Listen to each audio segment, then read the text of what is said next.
ಮಾಡಕ್ಕೆ ಹೋಗ್ತಾರೆ, ಪಿಕಪ್ ಮಾಡಕ್ಕೆ ಹೋಗ್ತಾರೆ ಬೆಂಗಳೂರು. ಯಾರನ್ನ? ಸಾಹೇಬ್ರು. ಇಲ್ಲಿಂದ ಹಿರಿಯೂರಿಂದ. ಯಾರು ಸಾಹೇಬ್ರು? ಈಗ ಯಾರು ಸಾಹೇಬ್ರು? ಅಲ್ಲ ನೀವು ಸಾಹೇಬ್ರ, ನೀವೇನು ಗಾಡಿ ತಗೊಂಡ್ರಿ? ಪಿಕಪ್ ಮಾಡಕ್ಕೆ ಸರಿಯಪ್ಪ, ಪಿಕಪ್ ಮಾಡಕ್ಕೆ 5 ಜನ ಹೆಂಗೆ ಹೋಗ್ತೀರಾ? ಪಿಕಪ್ ಮಾಡಕ್ಕೆ ನೀನು ಯಾರು? ನೀ ಯಾರಪ್ಪ ಅಣ್ಣ ಪಿಕಪ್ ಮಾಡಕ್ಕೆ? ಸಾಹೇಬ್ರನ್ನ ಬರ್ತೀಯಣ್ಣ?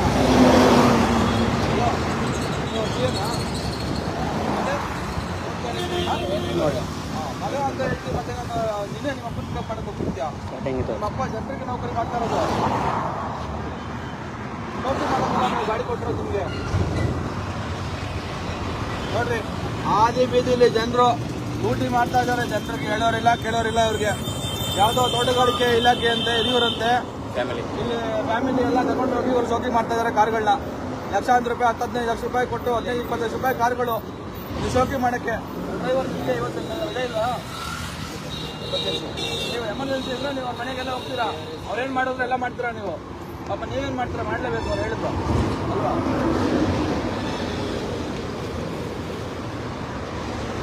ನೋಡ್ರಿ, ಅವ್ರಿಗೆ ಫೋನ್ ಮಾಡ್ರಿ, ನಿಮ್ಮ ಅವ್ರಿಗೆ ಯಾರ್ಗ ನಿಮ್ಮ ಸಾಹೇಬ್ರಿಗೆ ಏನಾಗಿದ್ದಾರೆ? ನಿಮಗೆ ದೊಡ್ಡವರಿಗೆಲ್ಲ ಏನಾಗಿದ್ದಾರೆ? ತೋರಿಸಿ ಒಳಗಡೆ ಕರೆದ ಕೂತೀರ ಕಾಮೆಂಟ್ ಮಾಡಿ. ನೋಡಿ ಫ್ರೆಂಡ್, ಇದು ಫ್ಯಾಮಿಲಿ ಗೌರ್ಮೆಂಟ್ ವೆಹಿಕಲ್ ಹೆಂಗೆ ಯೂಸ್ ಮಾಡ್ತಾ ಇದ್ದಾರೆ ಅಂದ್ರೆ ನೋಡಿ, ಇವರೆಲ್ಲ ಫ್ಯಾಮಿಲಿ ಕುಣಿಸ್ಕೊಂಡು ಹೋಗೋಕೆ, ಆಫೀಸರ್ ಓಡಾಡಕ್ಕೆ ಅಂತ ನಮ್ದು ಡೀಸೆಲ್ ನಾವು ಕೊಟ್ಟ ತೆರಿಗೆ ಹಣದಲ್ಲಿ ಹಿಂಗೆಲ್ಲ ಮಿಸ್ಯೂಸ್ ಮಾಡ್ತಾರೆ ಜನ. ನೋಡಿ, ಇವತ್ತ ಡ್ರೈವರು ಪಾಪ ಅವ್ರಿಗೂ ರೆಸ್ಟ್ ಇಲ್ಲ. ಅವರು ಹೋಗಿ ಎಂದಿದ್ದಕ್ಕೆಲ್ಲ ಹೋಗ್ಬೇಕು. ನೋಡಿ ಈ ನಂಬರು.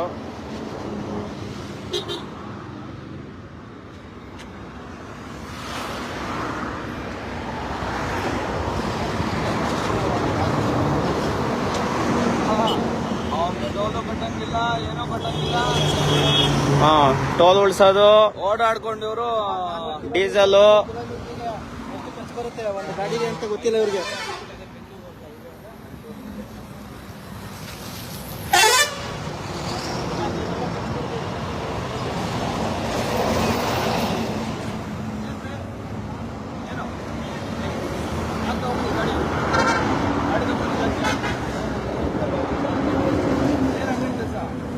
ಸಪ್ಪಲ್ಮೆಂಟ್ರಿ ಗಾಡಿ ತಗೊಂಬರೋದು, ಗದ್ದೆ ಗಾಡಿನ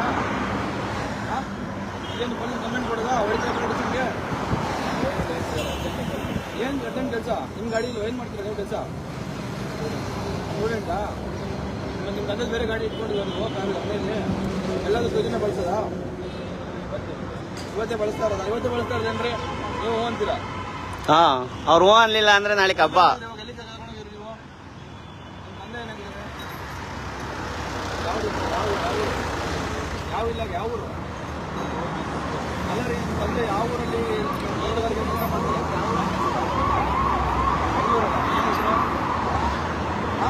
ಈ ಹೆಸರು ಹೇಳಿಲ್ಲ ಅಂದ್ರೆ ನಾವು ಕ್ವಶನ್ ಮಾಡ್ತೀವಿ. ಅವರೇ ಬಂದು ಗಾಡಿ ಬಿಡ್ಸ್ಕೊಂಡು ಹೋಗ್ಬೇಕು. ತುಂಬಾ ಸ್ಮಾರ್ಟ್ ಆದ್ರೆ ನಾವು ಸ್ಮಾರ್ಟಾಗಿ ಕೆಲಸ ಮಾಡ್ತೀವಿ.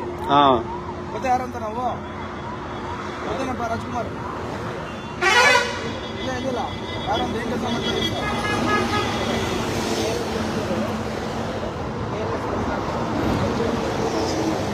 ಜನರು ಹಿಂಗೆ ಜನರು ತೆರಿಗೆ ದುಡ್ಡಲ್ಲಿ ಸರ್ಕಾರಿ ಅಧಿಕಾರಿಗಳಿಗೆ ಕೊಡುವಂಥ ಸವಲತ್ತನ್ನ ಹಿಂಗೆ ನಿಮ್ಮಂಥವ್ರ ಮನೆಯವರೆಲ್ಲ ಬೇಕಂದ್ರೆ ಉಡಾಯಿಸ್ತಿರಲ್ಲ, ಇದನ್ನು ತಡಿಬೇಕು ಅಂತೇಳಿ ನಾವು ಒಂದು ಕೆಲಸ ಮಾಡ್ತಾ ಇದ್ದೀವಿ. ಏನಂತ ನಿಮಗೆ ಮಾಡ್ತಾ ಇದ್ದೀರಿ ಸತ? ಏನು ತಪ್ಪ ಸರಿ ಅಲ್ವಾ? ಸರಿ, ಅದು ಗಾಡಿ ಹೊಡಿದು ಬಸ್ ಸ್ಟ್ಯಾಂಡ್ಗೆ ಸ್ಟೇಷನ್ ಹತ್ರ ಎಲ್ಲ ಗಾಡಿ ನಿಲ್ಲಿಸ್ಬಿಟ್ಟು ಇವೆಲ್ಲ ಬಸತ್ಕೊಂಡು ಹೋಗಿ ಗಾಡಿ ಮಾಡ್ತೀರಾ?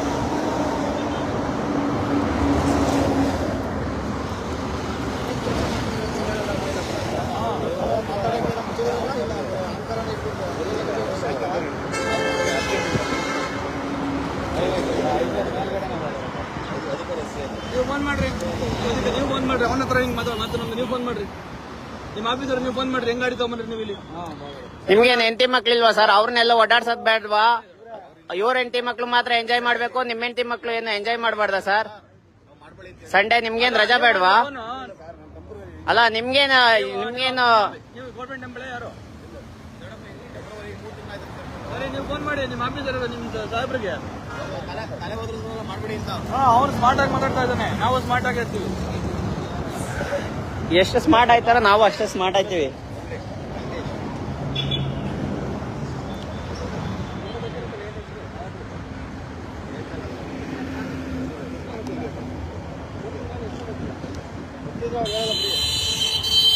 ಅವ್ರ ಬೇರೆ ನಾವ್ ಯಾರು ಅಂತಾನೆ ಗೊತ್ತಿಲ್ವಂತಲ್ಲ ಬಿಡಿ, ಆಮೇಲೆ ತೋರ್ಸನ್ ನಾವು.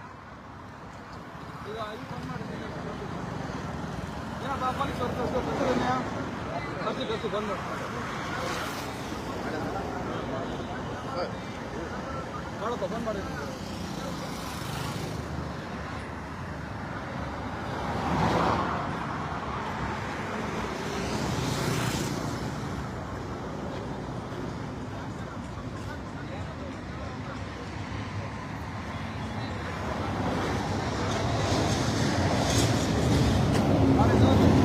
ಸರ್ಕಾರಿ ವೆಹಿಕಲ್ ಇವರು ಸರ್ಕಾರಿ ವಾಹನ ಸುಮಾರವರು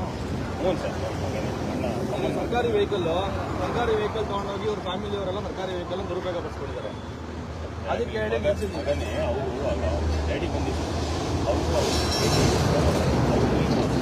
ಈಗ ನಾವೇನ್ ಮಾಡಿದ್ವಿ, ಸರ್ಕಾರಿ ವೆಹಿಕಲ್ ದುರುಪಯೋಗ ಪಡಿಸ್ಕೊಂಡಲ್ಲ, ಅಡ್ಜಸ್ಟ್ ಮಾಡ್ಬೇಕು ಅಂದ್ರೆ ದೌಲತ್ ತೋರಿಸ್ಬೇಕಾ, ಅಡ್ಜಸ್ಟ್ ತಪ್ಪಾಯ್ತು ಅಂತ ಕೇಳ್ಕೊಂಡು ಹೋಗ್ಬೇಕಾ? ಇವ್ರ ಹೆಸರೇನು?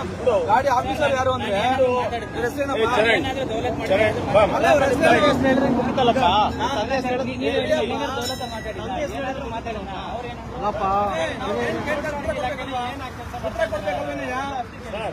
ನಿಲ್ಸ್ಬಿಟ್ಟು ಕೇಳ್ದಾಗ ಉತ್ತರ ಕೊಡ್ಬೇಕಲ್ಲ ನೀನು. ಉತ್ತರ ಕೊಟ್ಟಿಲ್ಲ ಅಂದ್ರೆ ದೌಲತ್ ತಂದೆ ಹೇಳಪ್ಪ, ಏನ್ ಇಲಾಖೆಯಲ್ಲಿ ಇದಾರೆ, ಏನ್ ಕೆಲಸ ಮಾಡ್ತಾ ಕೇಳ್ದೋ ಇಲ್ವಾ? ಏನ್ ಕೆಲಸ ಮಾಡ್ತಾ ಇದೀವಿ ನಾವು?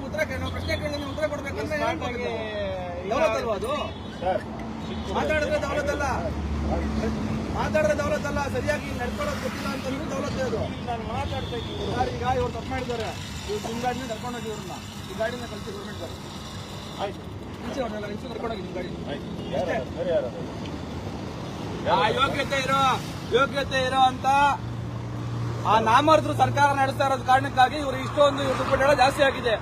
ಸರ್ಕಾರ ನಡೆಸ್ತಾ ಇರುವಂತವ್ರಿಗೆ ಏನಾದ್ರು ಮಾನ ಮರ್ಯಾದೆ ಯೋಗ್ಯತೆ ಇದ್ರೆ, ಈ ಜನರ ತೆರಿಗೆ ಹಣವನ್ನು ಉಳಿಸಬೇಕು ಅಂತ ಇದ್ರೆ ಇಂಥವ್ರ ಮೇಲೆ ನಿರ್ದಾಕ್ಷಿಣ್ಯವಾಗಿ ಆಕ್ಷನ್ ತಗೋಬೇಕು. ಇನ್ನೊಬ್ಬ ಯಾವನು ಸರ್ಕಾರಿ ಗಾಡಿನ ಒಂದು ಹೆಜ್ಜೆ ಆಚೆಗೆ ತರಬಾರ್ದು. ಯಾವುದೇ ಕಾರಣಕ್ಕೂ ಸರ್ಕಾರಿ ವಾಹನ ಅವ್ರ ಮನೆಯವರಿಗೆ ಮತ್ತೆ ಇನ್ನೊಂದು ಶೋಕಿ ಮಾಡೋದಕ್ಕೆ, ಅವರ ಡವ್ಗಳಿಗೆ, ಲವರ್ಗಳಿಗೆ, ಫ್ಯಾಮಿಲಿಗಳಿಗೆ ಬಳಸಬಾರ್ದು ಅಂತಕ್ಕಂಥದ್ದನ್ನ ಎಚ್ಚರಿಕೆ ಭಯದಲ್ಲಿ ಅವ್ರು ಬದುಕಬೇಕು. ಆ ತರದ್ದು ಆಗ್ಬೇಕು. ನಾಚಿಕೆ ಇಲ್ಲದ, ಮಾನ ಮರ್ಯಾದೆ ಇಲ್ಲದ ಬೇಕು ಹೋಗಳು ಸರ್ಕಾರ ನಡೆಸ್ತಾ ಇರೋದು ಇವತ್ತು. ಭ್ರಷ್ಟು ಅವರೇ ಒಂದಷ್ಟು ಲೂಟಿ ಮಾಡ್ಕೊಂಡು ನೆಕ್ಕೊಂಡು ತಿನ್ನೋದು. ಇಳಿದ್ರೆ ಕರ್ಕೊಂಡು ಹೋಗ್ಬೇಕು, ಇಳಿದ್ರೆ ಆ ಗಾಡಿನಲ್ಲಿ ಹೋಗಿ ಡ್ರೈವರ್ ಇಲ್ಲಪ್ಪ ನೀನ್ ತಗೊಂಡು ಊರಿಗೆ ಹೋಗ್ಬೇಕು ಬೆಂಗಳೂರಿಗೆ, ಮತ್ತೆ ನಮ್ಮ ಮುಂದೆ ಗಾಡಿ ಹೋಗ್ತಾ ಇರ್ಬೇಕು.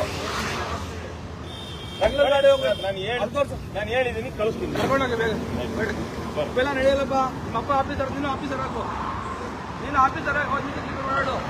ಅಪ್ಪ ಆಫೀಸರ್ ಆದ್ರೆ ನಿನಗೆ ಬರಲ್ಲ.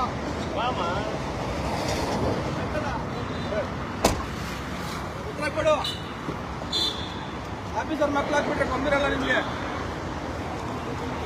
ನಪ್ತಿಯಲ್ಲೋ ನಾಚಿಕೆ ಆಗಲ್ವಾ? ನಪ್ತಿ ಹಂಗೆ ಏನೋ ಮಾಡಲ್ವೇನೋ ನೀನು ಅಂತ ಬಂಧುಗಳೇ. ಇದು ಈಗ ಅವರು ಸರ್ಕಾರಿ ವಾಹನನ ಬಿಟ್ಟು ಈಗ ಬೇರೆ ಗಾಡಿನ ಹತ್ಕೊಂಡು ಹೋಗ್ತಾ ಇದ್ದಾರೆ. ನೋಡಿ, ಪ್ರಶ್ನೆ ಮಾಡಿದ್ರೆ ಏನೆಲ್ಲ ಬದಲಾವಣೆ ಆಗುತ್ತೆ ಅಂತ ಹೇಳಿ ನಾವು ಜನರು ಸುಮ್ಮನೆ ಆಗ್ಬಿಟ್ಟಿದೀವಿ. ಇದು ಅವರ ಏನೋ ಅವ್ರಿಗಿರ್ತಕ್ಕಂಥ ಮೂಲಭೂತ ಸೌಕರ್ಯ. ತಂದೆನೋ ಅಥವಾ ಮನೆಯವರು ಯಾರಾದ್ರೂ ಆಫೀಸರ್ ಆದ್ರೆ ಅವ್ರಿಗಿರುವಂತ ಮೂಲಭೂತ ಸೌಕರ್ಯ ಅಂತ ಹೇಳಿ ಇವತ್ತು ಭಾವಿಸ್ಕೊಂಡ್ಬಿಟ್ಟಿದೀವಿ. ಹಾಗಾಗಿ ಜನರು ಅವರು ಸರ್ಕಾರಿ ಅಧಿಕಾರಿಗಳು ಇವತ್ತು ಅವ್ರ ಇಷ್ಟ ಬಂದಂಗೆ ಅವ್ರ ಮನೋ ಇಚ್ಛೆ ಇವತ್ತು ಅದನ್ನ ಬಳಸ್ತಾ ಇದ್ದಾರೆ. ನಾವು ಇವತ್ತು ಪ್ರಶ್ನೆ ಕೇಳಿದ್ದಕ್ಕೆ ಈಗ ಅವರು ಬೇರೆ ಗಾಡಿನಲ್ಲಿ ಹತ್ಕೊಂಡು ಬೇರೆ ಕಾರಲ್ಲಿ ಹೋಗ್ತಾ ಇದ್ದಾರೆ. ಆದ್ರೂ ಸರ್ಕಾರಿ ವೆಹಿಕಲ್ ಡೀಸೆಲ್ ವೇಸ್ಟ್ ಆಯ್ತು. ಇಲ್ಲಿಂದ ಅಲ್ಲಿ ಗಂಟೆ ಹೋಗ್ಬೇಕು, ಯಾರು ಕೊಡ್ತಾರೆ, ಯಾರು ಬಾಬತ್ತು? ಚಕ್ರ ಸಾಯ್ತವೆ, ಗಾಡಿ ಸವಿಯುತ್ತೆ, ಗಾಡಿ ಹಳೇದಾಗುತ್ತೆ, ಇಷ್ಟೆಲ್ಲ ಆಗ್ತಾ ಇದೆ. ಈ ಕಾರಣಕ್ಕಾಗಿ KRS ಪಕ್ಷ ಇವತ್ತು ರಾಜ್ಯದಲ್ಲಿ ಒಂದು ಪ್ರಾಮಾಣಿಕವಾದಂತಹ ರಾಜಕಾರಣವನ್ನ ಹುಟ್ಟಿ ಹಾಕಬೇಕು, ಪ್ರಾಮಾಣಿಕರನ್ನ ಅಧಿಕಾರಕ್ಕೆ ತರಬೇಕು ಅಂತ ಹೇಳಿ ಹೋರಾಟ ಮಾಡ್ತಾ ಇದೆ. ಜನರು ನೋಡಿ, ನಾವಿನ್ನೇನು ಹೇಳೋದ, ಪ್ರತಿ ಸಾರಿ ನಮ್ಮನ್ನು ಬೆಂಬಲಿಸಿ ಅಂತ ನಾವು ಕೇಳೋದು. ನೀವು ಈ ತರ ಜನರ ದುಡ್ಡನ್ನ ಲೂಟಿ ಹೊಡೆಯೋದಕ್ಕೆ, ರಾಜಾರೋಷವಾಗಿ ಲೂಟಿ ಹೊಡೆಯೋದಕ್ಕೆ ಅವಕಾಶ ಮಾಡಿಕೊಟ್ಟಿರ್ತಕ್ಕಂಥ ಎಂತೆಂಥವ್ರನ್ನ ಬೆಂಬಲಿಸಿಕೊಂಡು ಅವರನ್ನ ಲೂಟಿ ಮಾಡಿ ನಿಮ್ಮನ್ನ ಈ ರೀತಿಯಾಗಿ ಬೇರೆಯವರು ಲೂಟಿ ಮಾಡೋದಕ್ಕೆ ಬಿಟ್ಟಿದ್ದಾರೆ. ಅನುಭವಿಸ್ಕೋಬೇಕು. ನಮಸ್ಕಾರ.